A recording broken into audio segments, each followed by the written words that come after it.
Funding for this program is provided by Annenberg CPB to advance excellent teaching.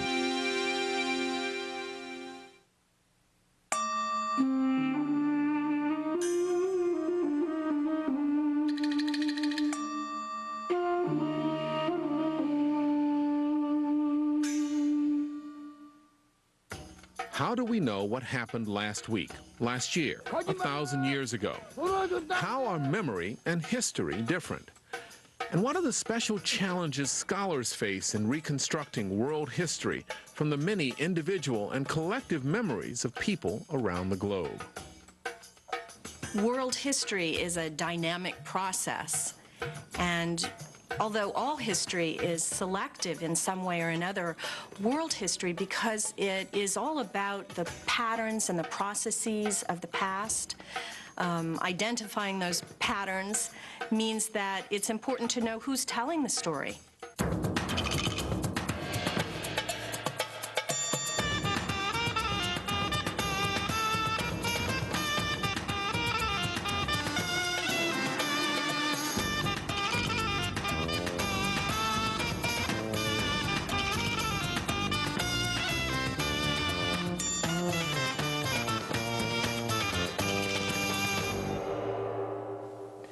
All people recall the past and retell it, not just through the written word, but also through myth, legend, art, and performance. Dance, theater, and ritual all can be used to recreate the past. Of course, no recounting of the past, even by historians, is ever complete. The stories both history and memory tell are, by nature, selective. We all have memories, but individual memory can become collective memories when they are embraced as emblematic of a group's experience. In pre-literate societies, these memories transmitted from generation to generation can become shaped into a group's oral history. In literate societies, history can be based upon both memories and written documents. Both memory and history are selective interpretations of the past, which may change with the storyteller, with the patron, with the professional historian, and always change over time. Like all historians, world historians create narratives of the past from records of individual and collective experiences. And they interpret the past in response to questions shaped by the world they live in. So, the construction of world history reflects the same global processes that have both integrated the experiences of people all over the world and highlighted the differences among them. And world history, like all of history, is an arena of disagreement and challenge, subject to ever-changing interpretations.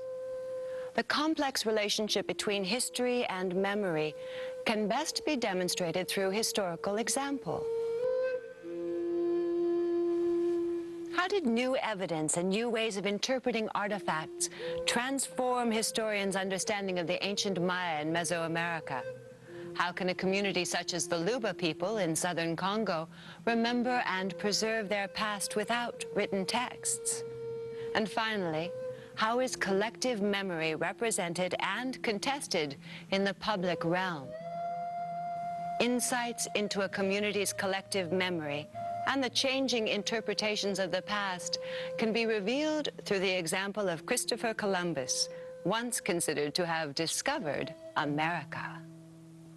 In 1492, Columbus sailed the ocean blue. Well, the Columbus that I remember growing up is not the Columbus we think about today. He was the great hero, the admiral of the ocean sea, the man who stood on the deck and faced down these mutineering sailors. But we have a much sober view, and I think a more nuanced view of Columbus. We remember him differently now because the world around us has changed, and we have asked new questions about Columbus, almost to the point that the Columbian voyages have become more the fascinating part of it than the man himself. First introduced as a symbolic founder shortly after the American Revolution, Christopher Columbus eventually became a revered icon of the American nation, early historians made connection between the history of the nation and the age of discovery. That is, the initial encounters between Europeans and native inhabitants of the Americas. The United States, Spain, and Italy each adopted Columbus into their national myths. By doing so, they strengthened the European claim to the Americas.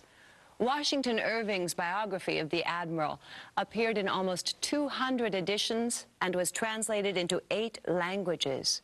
Irving and other writers and historians promoted a heroic representation of Columbus. This image caught on with the American public. In 1882, Catholic men founded the Knights of Columbus, a fraternal organization which boosted Columbus as a Catholic and national hero. The Knights raised statues, paraded with floats, drum corps, and bands, and lobbied to have Columbus Day declared a national holiday. A decade later, to mark the 400th anniversary of Columbus's first voyage, organizers at the 1893 Columbian Exposition, the World's Fair in Chicago, staged a reenactment of Columbus's arrival. Buffalo Bill Cody invited 100 Lakota Sioux from Pine Ridge, Standing Rock, and Rosebud reservations to witness the ceremonies in full regalia, and 12 of them played the role of a welcoming party of Arawak Indians. The Columbus that America celebrated 100 years ago was a Columbus that American Indians remembered probably very selectively. They knew very well that the coming of Europeans, by dint of the Columbian voyages, had terrible long-range effects on them. Had decimated their peoples and turned them into people who lived on these so-called slums in the wilderness, that is, on reservations. Writing 50 years later in 1942, historian Samuel Eliot Morison still championed the patriotic perspective of Columbus as the first American. Never again may mortal men hope to recapture the amazement, the wonder, the delight of those October days in 1492, when the New World gracefully yielded her virginity to the conquering Castilians. To the people of this New World, pagans expecting short and brutish lives, void of hope for any future, had come the Christian vision of a merciful God and a glorious heaven. This was the dominant historical view in the mid-20th century. But in the 1960s and 70s, the perception of Columbus and the Columbian voyages began to change. An important benchmark of this reinterpretation was the work of historian Alfred Crosby. In his 1973 book, The Columbian Exchange, Biological and Cultural Consequences of 1492, Crosby presented an entirely different perspective on the significance of Columbus's voyages, their global impact, and their role in world history. When Alfred Crosby's book, The Columbian Exchange, came out 30 years ago, it was explosive. It took the focus off Columbus, the Admiral, and redirected our attention to the long-range consequences of those 4 Columbus voyages to the Americas. The Columbian voyages unleashed huge new forces in the world. For starters, it unleashed a holocaust, a biological holocaust, because some 50 to 100 million native people of the Americas had never been exposed to European diseases, such as diphtheria and smallpox, or scarlet fever and measles. And when those diseases came ashore with Columbus sailors, it was like setting a wildfire on a tinder, dry prairie. As the 500th anniversary of the voyages approached, various views on the discovery of America began to be debated in the public sphere. In August 1992, the Library of Congress sponsored an exhibit called 1492, An Ongoing Voyage. In this exhibit, Columbus was presented as a mysterious and controversial figure who has been variously described as one of the greatest mariners in history, a visionary genius, a mystic, a national hero, a failed administrator, a naive entrepreneur, and a ruthless and greedy imperialist. Battle lines over Columbus were being drawn. Many indigenous groups in the Americas refused to celebrate an event which signified 500 years of genocide and oppression. Quincentennial celebrations planned for October 12, 1992, quickly became arenas where the past was fiercely contested. About 20,000 Mexicans, many dressed in bright Indian costumes, filled the Central Plaza Monday to mourn the deaths of millions of Indians in the 500 years since the Spanish arrived in the New World.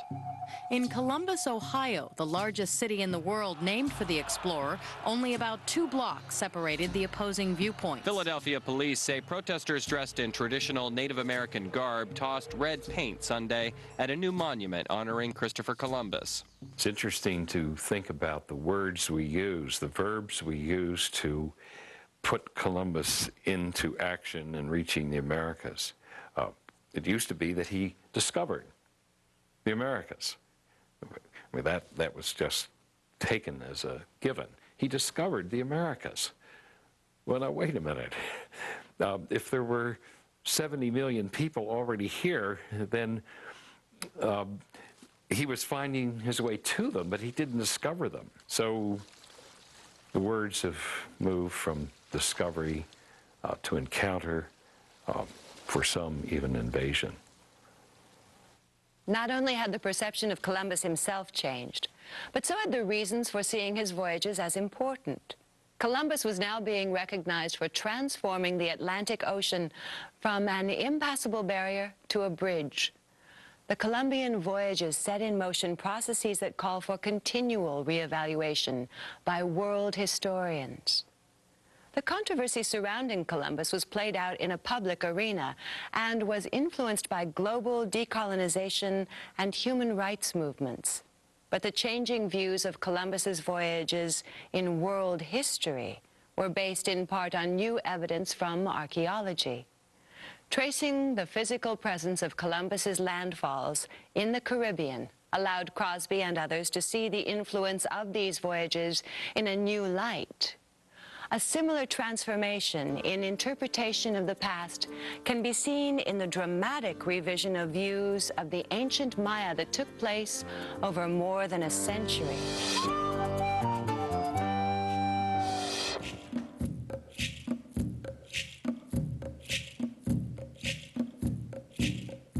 Half a century ago, experts on the ancient Maya believed that they were a peace-loving, rural people ruled by kings and priest astronomers living in urban temple complexes dependent on slash-and-burn agriculture.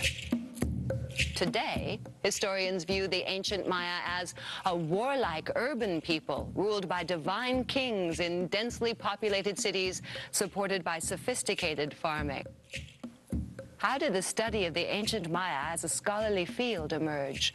And what happened to change the interpretation of the ancient Maya so dramatically in the past 50 years? In the 1840s, a bored U.S. diplomat, John Lloyd Stephens, discovered in the jungles of southern Mexico and Central America ruins of abandoned cities of great beauty and sophistication.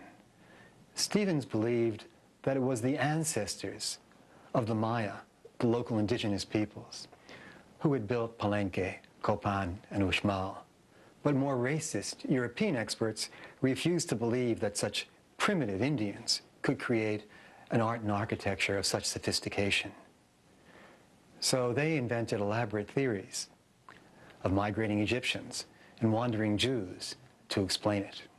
There was also no agreement about the Mayan glyphs, with some seeing them as phonetic signs, and others claiming that they were logograms, ideographic picture writing. The debate that followed marked the start of modern Mayanology. During the first half of the 20th century, one scholar held a virtual lock on Mayan scholarship. The Englishman, Sir Eric S. Thompson, actually bought archaeological sites and monopolized their excavation. And he attacked anyone who challenged his position. Thompson insisted that the glyphs were not phonetic and that they did not represent words in the Mayan languages. He believed that they were logograms, pictorial representations of universal ideas like time.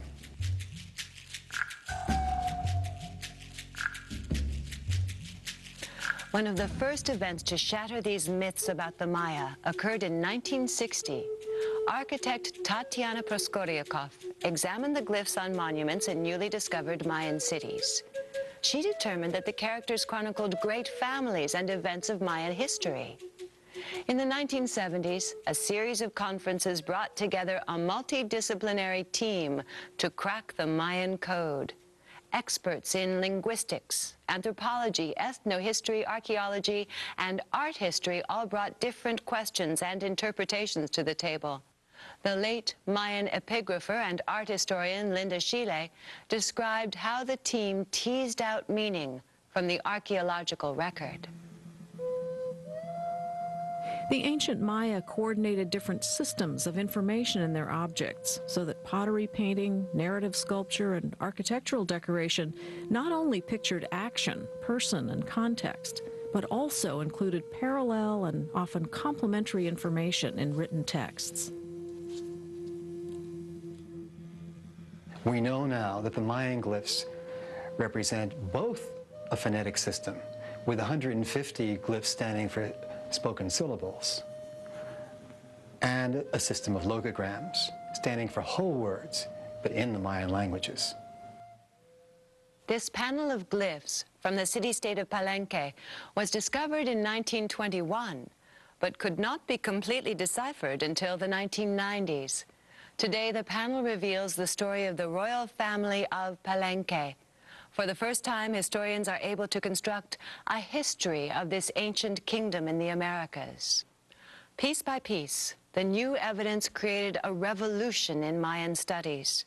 Mayan script and art underwent a complete reinterpretation. Murals found in 1946 at Bonampak in southern Mexico were now understood to be depictions of war, torture, and human sacrifice. We know the ancient Maya through their artifacts and especially through their writing, but how have people without a written language conveyed their collective memory? How have they preserved and passed on their history?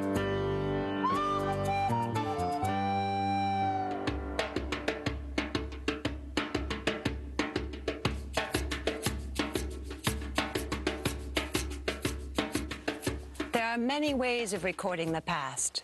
The Luba and their ancestors have lived in the forests and savanna of the southern Congo in West Central Africa for over 15 centuries. They speak separate but closely related languages and use a variety of ways to keep historical records. Scarification and hairstyle are both marks of Luba identity that encode memory about a person's place in the history of Luba society. The scarification really, in a literal way, embodies the past and is created as a kind of textured memory, if you will, of the body.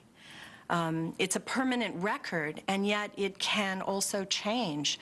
The scarification marks can literally be read by someone who understands the cultural symbolism, yet the scarification marks also represent something that is never truly known in all of its depth.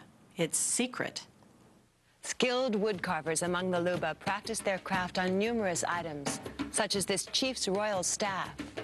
Markings on these staffs explain how the chief came to power and his relationship with the land. And this is called a lukasa, a memory board. It is the most important record-keeping device of Luba royal history. The carved wooden lukasa resembles a human torso. To most of us, these shells, beads, nails, studs, and other objects appear to be strewn across the surface at random. But the lukasa is a mnemonic device. Its purpose is to record and control knowledge. Secrets are encoded in the design and pattern. When interpreted by the Bana Balute, or men of memory, they provide both a geography and a history of village life and events. a public process of preserving and interpreting the past. These are gatekeepers of historical information. The men of memory serve to control how much information is revealed about the past. Part of their role is really to reveal this paradox that there is information about the past and it has a power and a resonance that is both spiritual and also real, that relates to real events. And the memory that the Banabalute is guarding is both collective memory and also individual memory. They're really the link between that collective and individual representation of the past. The Luba are an example of people for whom history is an immediate and lived experience, the past continually interacting with the present. They demonstrate important ways in which people construct and preserve their own past. History has a powerful meaning in the present. It has an impact on the living.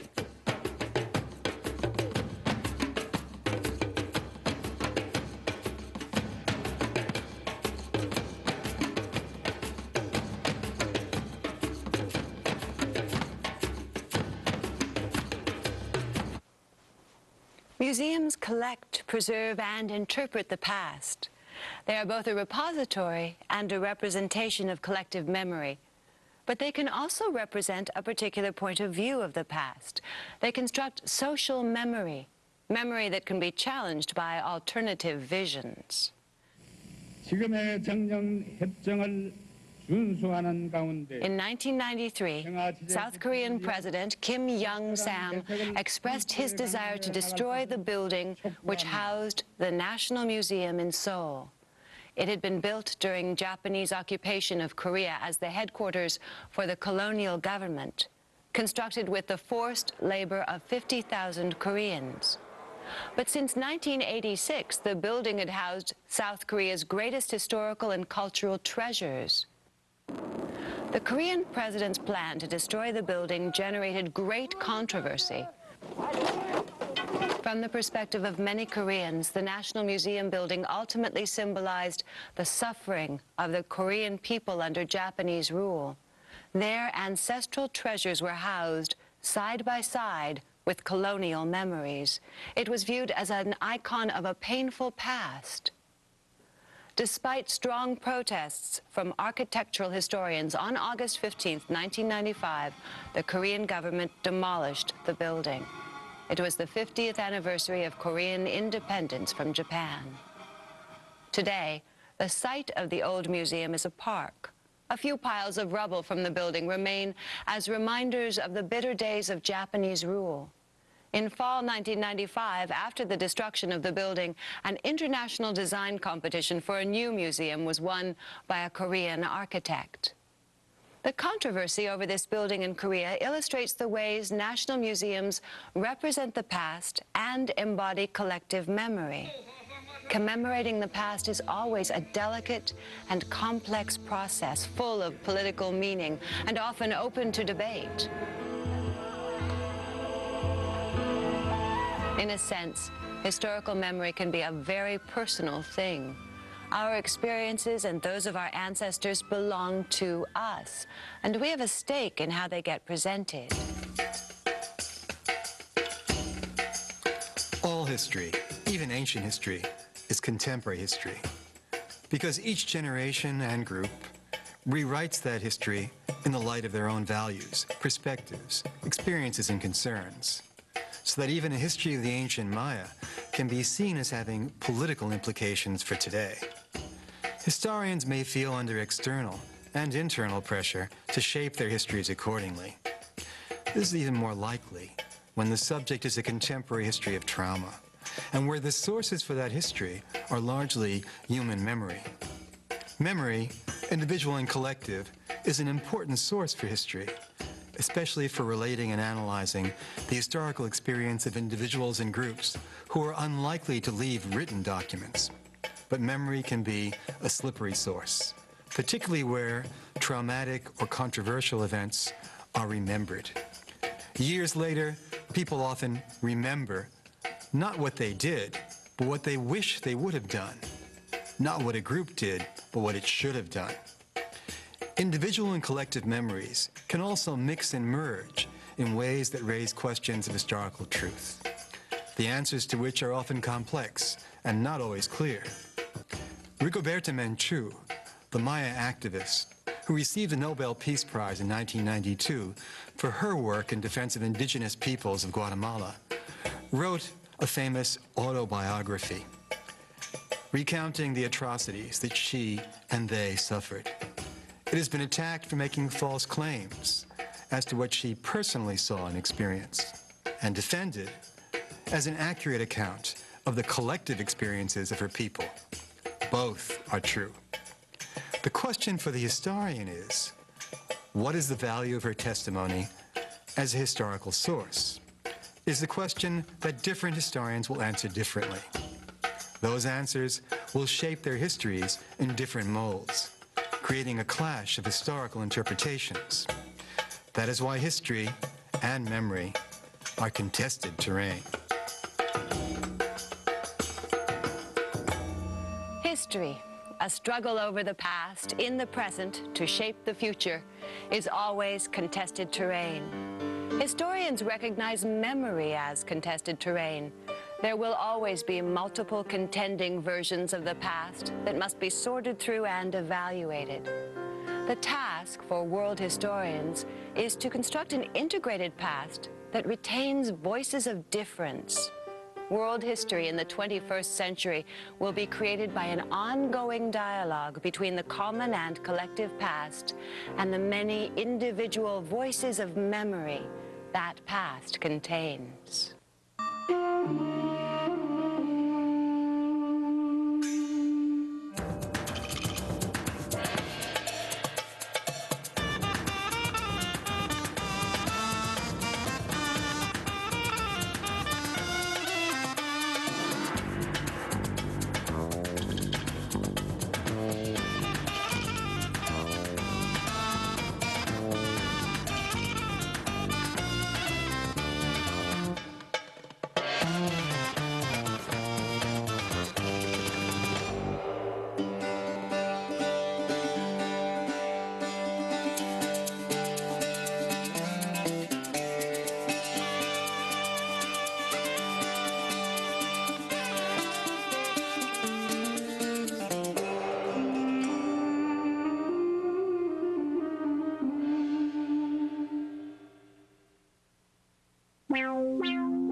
Funding for this program is provided by Annenberg CPB to advance excellent teaching. For information about this and other Annenberg CPB programs, call 1-800-LEARNER and visit us at www.learner.org.